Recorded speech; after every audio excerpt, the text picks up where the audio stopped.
Good evening and welcome to the Daily Drum for Wednesday, June 4th, 2025.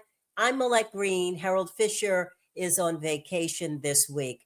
And tonight is part two of our special three-part series on Survivor's Remorse, the emotional toll on workers still holding on to their jobs while colleagues around them are being shown the door. As layoffs ripple across the federal, state, local, and private sector workforce, staying employed doesn't always feel like a win. Well, tonight, we hear from a supervisor trying to hold on to her team, to keep her team together, even as she stares down the possibility of losing her own job. Plus, we'll get more insight into survivor's remorse syndrome and some tips on how to cope in this ever-changing work environment. So my guests this evening are Dr. Vanessa Weaver. She is back. She is a nationally renowned organizational psychologist with more than 30 years of helping organizations navigate the emotional and psychological impact of change. And she joins us to discuss survivor syndrome and how it affects individuals, teams, and workplace culture. Our other guest this evening joining us for this conversation, Dr. Andrea Boudreaux, a pediatric clinical psychologist, and she transitioned from clinical practice to administration, where her company has a contract with the government.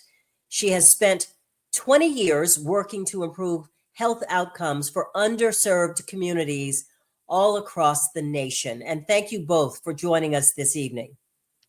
Thank you. Well, I want to just commend the Daily Drum and WHUR for really presenting this kind of topic because it is so well needed. Understandably so, organizations and businesses are focusing on those people that have lost their jobs. But a large majority of folks, an incredibly large community of people are still working, and they're trying to figure out how they're going to navigate this new space in this new world. So thank you, WHUR, the Daily Drama, and you, Millette, for hosting this show today. Well, that's why we're having this, because we know that people are struggling right now, Dr. Weaver. And so it's important to have you here and for you to share your expertise. So let's get right into it. Dr. Weaver, recap for us. I know you spent some time with me last night. So recap for us, what is survivor's remorse in the workplace, what we're talking about, why does it hit some employees so hard after layoffs, and what we're experiencing now in this climate. Okay. Well, survivor remorse, first of all, is often called survivor remorse or survivor syndrome. So sometimes you'll hear both interplay together. But survivor remorse is a psychological reaction that an individual or groups of people feel when they've been impacted by a restructuring or downsizing or layoff. And you typically know you're having it when you're feeling a lot of anxiety and guilt. You're feeling detached. It's difficult for you to want to go to work. It's withdrawal and isolation from the workplaces. And so it is very real. In fact, we know that 66%, American Psychological Association did a study, and they found that 66% of folks who are impacted by restructuring or downsizing are very, very stressed out. 30% of them become less productive in the organization and become just totally disengaged. And so it is really real, and it has a tremendous impact and consequence on an organization's ability to continue delivering on its mission or on its objectives. And so not only does it have the personal impact, but it has the business impact. And today we're going to talk about, I think you're going to talk about the impact on supervisors, that forgotten group. And that's where you come in, Dr. Boudreaux, because you know this space all too well. So I want you to share your story with us as a business owner and a government contractor, now being faced with the possibility of losing your own job. Tell us. And that is the piece that has been so important for me during this time. Those who we've already had some layoffs. And we have another large group that will be let go the end of this month. And then the final group, myself included, at the end of July. And so ensuring that people understand that we are in this process with them, we understand, and asking them to still work. Imagine knowing that you are going to be laid off and being asked to still show up to work every day. Right. So my job right now is to not only help the organization be prepared for this transition, but keeping the staff focused, engaged, and committed to the work that I know they love while they're searching for other jobs, while they're waiting to get other information. That's my job every day, is to keep them connected so that we can finish soon. And so how are you doing that? Yeah. I mean, what are you doing to keep that going? Because Dr. Weaver just talked about the disconnection that happens when we're talking about these massive layoffs, when we're talking about, what happens mentally to the folks who are left behind. And so we're talking about people who are facing losing their jobs and they still have to come to work. How are you keeping these people together? So I've been very visible in our community, making sure that they see me, they hear from me. I am advocating for them with our agency to ensure that we do this with grace and dignity for our staff. We have negotiated retention bonuses to ask them, please stay with us till the end. As you're looking for other jobs, looking for other opportunities, if you can make it through the end of this contract, we'll take care of you financially. So we've negotiated some very strong retention bonuses for the staff. We've negotiated, I won't say negotiated, but we've ensured that there's financial resources for the severance package for leaders in the organization. And so I think the staff seeing me with them every day and advocating for them has helped them see there is a light at the end of the tunnel. And we're doing our best to ensure that they're placed in other placements so that they don't have a break in financial. Dr. Weaver, jump in here and talk about how you think Dr. Boudreaux stands as an example. What she's doing is admirable, and other supervisors are listening and they learn from her example in some way here. Well, I'm so excited that we have Dr. Boudreaux here, because a lot of times we talk about what supervisors don't do. And that's understandable, because they've been impacted. They are being impacted with their own survivor's remorse. But several of the examples that she talked about are spot on in terms of what supervisors should do. One is speaking honestly and truthfully with the organization about what's happening, being visible, because sometimes supervisors feel like they just want to go somewhere and hide because they got the pressure from the leadership, pressure from the top down and bottom up. And so they just let the chips fall where they're made. Look, what they made. I didn't create this, let them deal with it. And so she's being visible. She's connected with her folks. She's allowing for truth telling and conversations to occur. And she's also advocating for them, because we know a particular area of concern is that with survivor's remorse is who's going to really be there for me? How can I take care of myself? And is anybody really even caring to take care of me? And she's doing all of those steps. I mean, she is phenomenal. And I commend you, Dr. Boudreaux, for doing so. Thank you so much, Dr. Weaver. Dr. Boudreaux, describe the atmosphere in your office right now. What are you dealing with? The anxiety is through the roof. Just last night, I sent my staff contacts for the EAP, the Employee Assistance Program, because the anxiety is palpable. And so ensuring that they feel, I tell them, I can't be your psychologist, I'm your boss.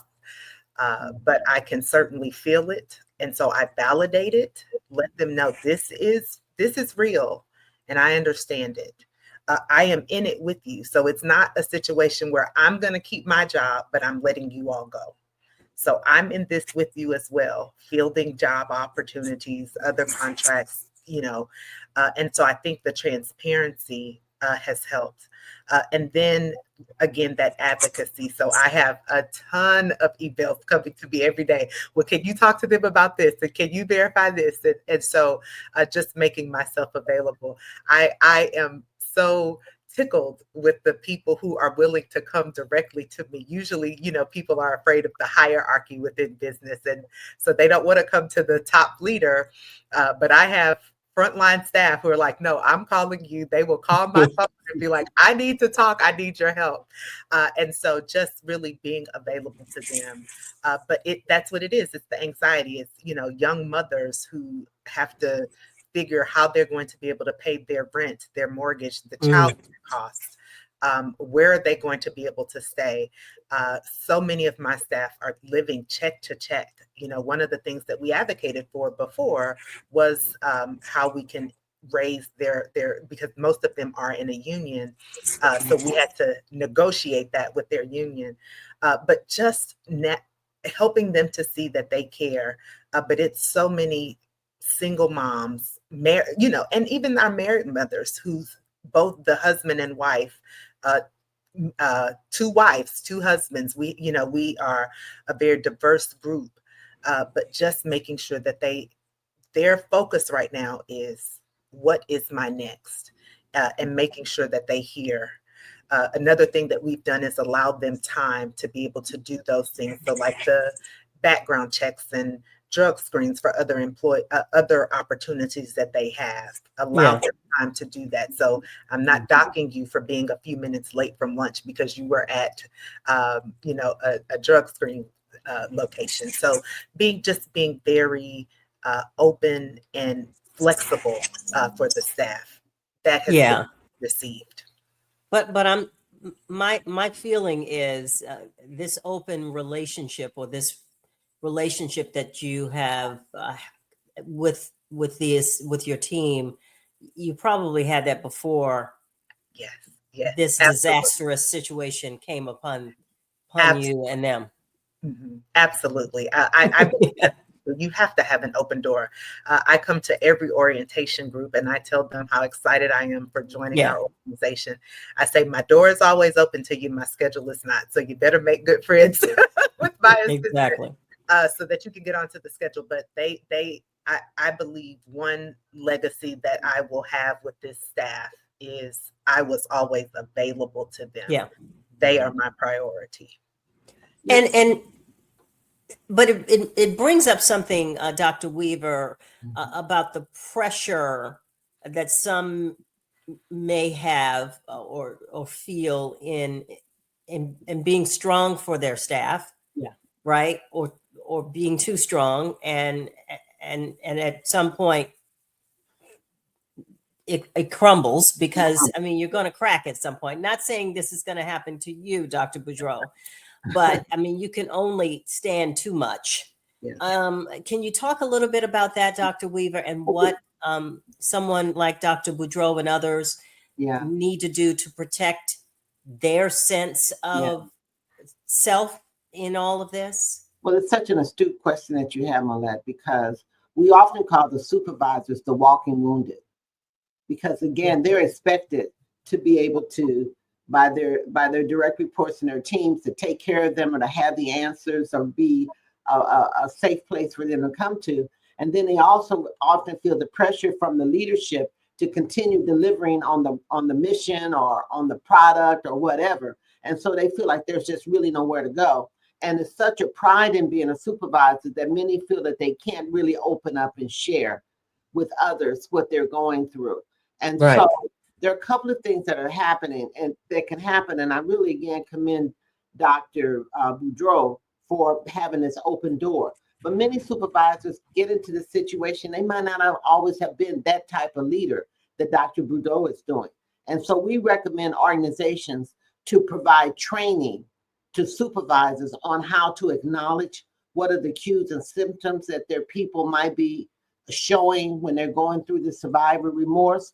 What are some ways that they can be emotionally available? Many times they have to be trained on how to be more effective in this process. And that's a critical investment for organizations to make. And many times they don't want to make the investment because they're trying to cut costs or, trying to move people out and around very quickly. And so they said, well, it's really not worth that investment. And it is one of the best investments that they can make, because if the supervisors aren't grounded in how to really navigate this terrain with their teams and with their individuals, that restructuring will often be unsuccessful.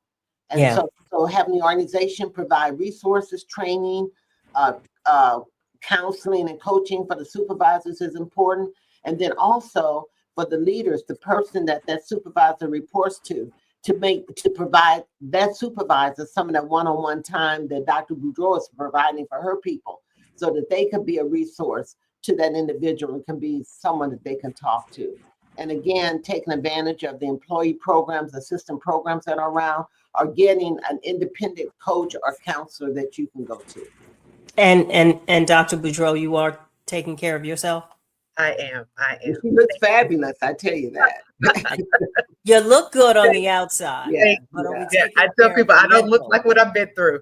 But no, I'm so proud of my team and so proud of their commitment. And I will say I am a woman of faith. I always tell the staff, look, I'm not going to beat you over the head with the Bible, but listen, how I'm getting through this is I pray. Y'all find whatever way. And so I do have faith in God that He is going to take care of me because I'm taking care of His people. And so gives me the comfort to focus on them right now, is I know that I serve a God that will take care of me. Well, I want to get back to Dr. Weaver's point about productivity and behavior declining in the wake of, when people know that they're going to lose their job, or when those who remain on the job, when their colleagues have lost their job. I mean, productivity, behavior, it takes a hit. Have you, even though you shout out and commend your team, have you noticed a decline in productivity? Have you seen behavior take a little bit of a hit? Oh, absolutely. As a result? Absolutely. It is, people are taking off to go to interviews. People are, wanting to spend down. We had to have a conversation about taking advantage of leave. People want to spend their leave. It's like, look, I have this built up. And so they want to spend leave. And so we are, we have to navigate call outs and people not being available. And then there's just the uncertainty and frustration of feeling that no one cares, right? So they come into work feeling defeated, feeling like, you're asking me to do these reports, you're asking me to take care of this work, this obligation. And you said you can do it without me next month. So what is your plan for next month? And so I definitely see it. The morale is so low right now. And so that's why I'm out even more in the community. When we finished this afternoon, I was in the community with some of our team to just help them understand how, again, I'm here with you, I support you, and I thank you for all that you're doing. We've done a couple superlatives to recognize them as we depart. We wanted to give them something to think about. But absolutely, the morale is low right now, extremely low.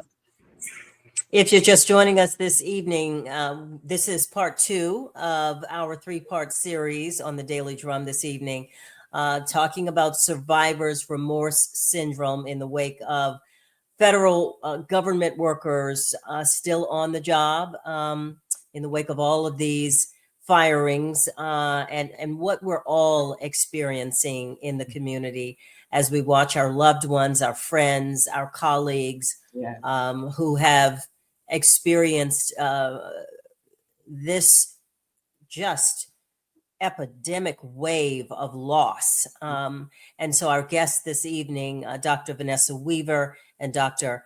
Andrea Boudreaux this evening.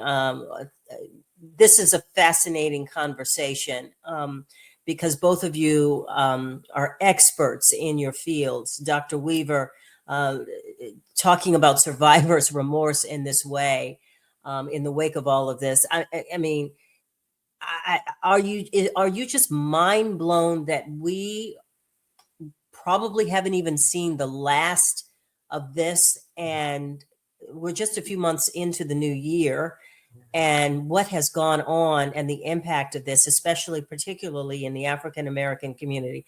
Kind of give us your perspective on things. Are you talking to me or? Yes, Dr. Okay. Weaver. No, we're really at the beginning of it.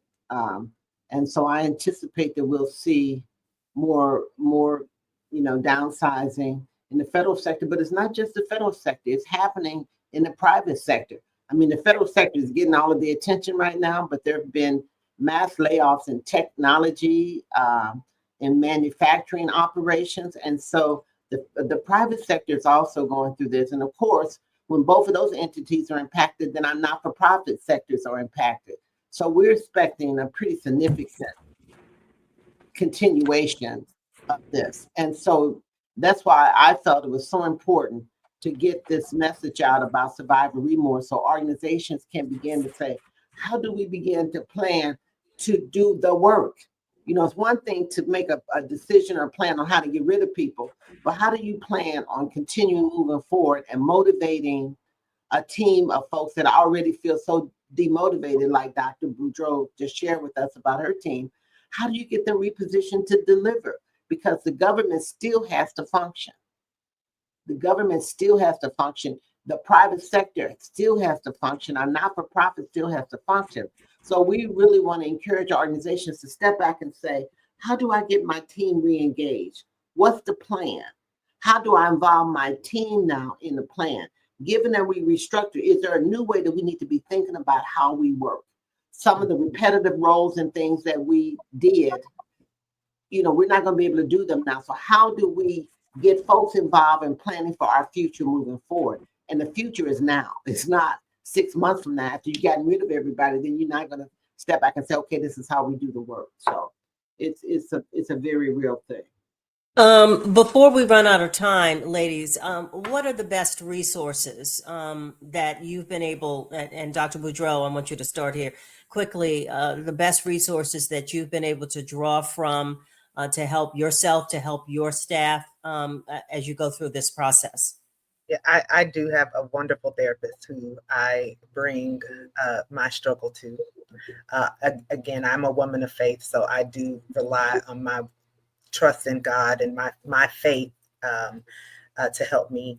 We have extended the Employee Assistance Program, the EAP. We provide 6 free sessions per incident for our staff.